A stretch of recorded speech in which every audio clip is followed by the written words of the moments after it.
One morning, Sophie Queen sat in her bedroom, speaking on the phone with her aunt, Julia Queen. After thinking for a long time, Sophie finally said, "I've made up my mind, Aunt Julia. I will return in a month and marry Elliot." "Finally. I've been waiting for you to say this for so long," Julia exclaimed. "You and William were engaged for 4 years, but there were never any plans to finalize the marriage, and I know how much you suffered at the hands of those men. On the other hand, Elliot's been your neighbor since you were kids and would protect you the moment he found out you were in danger. He even asked me about how you're doing a few days ago. Looks like your parents were right when they thought he'd be the perfect match for you." Though initially surprised by the news, Julia soon laughed in relief, happy that her efforts to persuade Sophie into marrying Elliot hadn't been in vain. She quickly hung up and prepared to call Ariana Mott, Sophie's mother, and Elliot to share the good news. Almost immediately, Sophie's bedroom grew quiet, and she could hear the commotion and laughter downstairs. That was the day Lily Manse, a woman William Locke had been in unrequited love with for the longest time, was returning to their country. The Locke family was close with the Manse family, so they were planning to welcome Lily back home. Sophie let out a long sigh and drew a cross on her calendar. Only 29 more days to go, she thought. Suddenly, she heard William's cold voice behind her. "What are you doing?" In truth, William didn't care what Sophie was doing and spoke his true intentions before she could respond. "You're my fiancé. It's only natural for you to come welcome Lily with me." Sophie was caught off guard by William's rare, ungentlemanly behavior. He hadn't even knocked before entering, perhaps fearing Lily might overthink the situation if they were late. William dragged Sophie off her bed and downstairs. Although William remained calm, Sophie could tell there was scorn in his tone. The sound of laughter ceased when Sophie sat at the dining table. Gloria Hall, William's mother, spoke her mind as usual.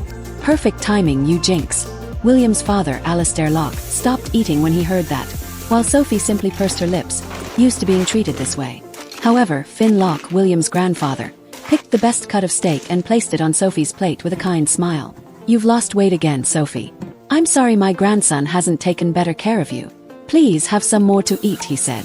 Noticing Sophie's quiet demeanor, Lily suddenly had an idea. She smiled and said, "So you're Sophie. I really admire you.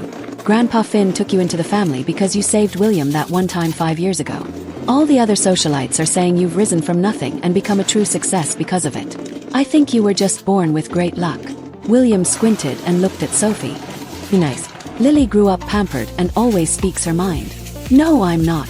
Lily pouted and shot William a playful glare before placing a piece of crab on Sophie's plate. With a naive temperament, she said, "Here you go. I'm sure you haven't had a lot of crab in the past, have you?" Sophie had always been kind and preferred to endure any grievances thrown her way. But now that she was about to leave, she refused to put up with them any longer. "You can drop the act, Miss Manse. I know you dislike me and I don't particularly like you either. So let's not talk to each other, okay?" The Lockes were stunned by Sophie's rebuttal. William was the first to recover, shooting Sophie a cold stare before throwing his cutlery on his plate. Meanwhile, Lily, who had never been scowled at like that before, angrily picked up a bowl of hot soup and splashed it at Sophie. Sophie winced as the soup spilled down her head and face. Before she could say anything, Lily shrieked in pain as some remnants of the soup scalded her hand. As tears filled Lily's eyes, the Lockes quickly surrounded her and tended to her wounds. Gloria glared at Sophie while carefully holding Lily's hand. "Lily's a pianist. Just look at how red her hand is. Why would you be so rude to her?" William even began to panic. He grabbed his car keys and held Lily in his arms, saying, "Let's go to the hospital, Lily. You've got a competition coming up in 2 days." Lily stomped her foot and cried, "Is she really going to be your wife, William? Nobody's ever spoken like that to me before. I want her to apologize now."